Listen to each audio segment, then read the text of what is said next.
Woods from 6-Star Hot Water and Plumbing. What I'm going to show you here is the process of relaying a stormwater drain. The reason this drain had to be replaced is the cement joints were letting a lot of tree roots in. Now the cement pipe has a joint, one at every 600 millimetres or one at every 2 foot.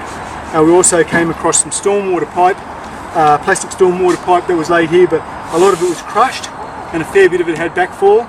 And there were some ag drains or subsoil drains that were picking water up from behind under the house, and they were actually lower than the drains they were draining into.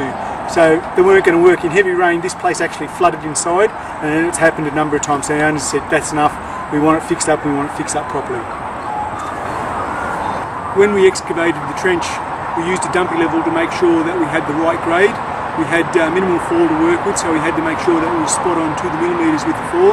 We wanted to make sure that we had no ups and downs in the pipe, because that's a good way of getting another flat spot in it. Getting rubbish caught in the drain, and then again you end up with problems in about 25 years. We want to make sure something like this will last at least 100 years.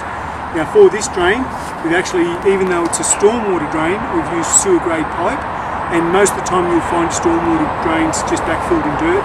We're actually bedding it in crusher dust, which is crushed blue granite.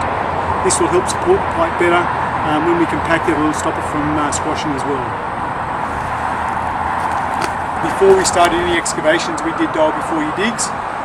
We found out that there was a gas line on this property. We did some electronic locating with the tracer wire here, marked out the gas. We had to hand dig this. We never dig around this with the machine. If we dig this up, it becomes very dangerous if we put a hole in it. It's just natural gas under high pressure escaping. So we always do a dial before you dig, and we hand dig around it. Now just here, we have a 45-degree bend in the drain. I always like to use 45-degree junctions. Doing a lot of maintenance, it's always good to be able to get your drain camera or your electric eel all the way through the drain and in the right direction. I'm priming this with pink priming fluid before I glue it with the blue plumber's glue. Too many times when we go to stormwater drains, we find that the fittings haven't been primed. Fittings that haven't been primed don't stay stuck together. The glue breaks down or the glue doesn't bind to the plastic. And also too often, you find that the joints aren't even glued. When we find joints that aren't glued, the small gap between the pipe and the fitting will allow moisture to seep out, and that attracts tree roots. Then a fine root will grow in through the side, and that fine root will get bigger and bigger until it eventually pushes all the way into the pipe and then fills the pipe completely with tree roots. Even though we used a dumpy level to grade the bottom of this trench, at every stage when we're laying the drain, we recheck it with a spirit level.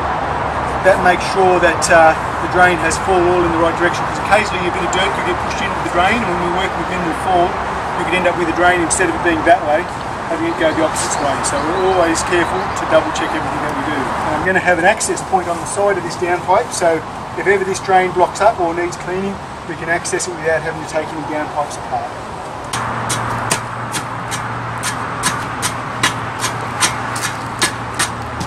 Before we backfill this drain, I'm going to make sure that it's well and truly bedded in crusher dust. What I'm doing now is sparging it. This forces the dust under the pipe to make sure the barrel of the pipe is well and truly supported. I keep my weight on it because I put so much pressure on it while I'm sparging that it will actually lift the pipe.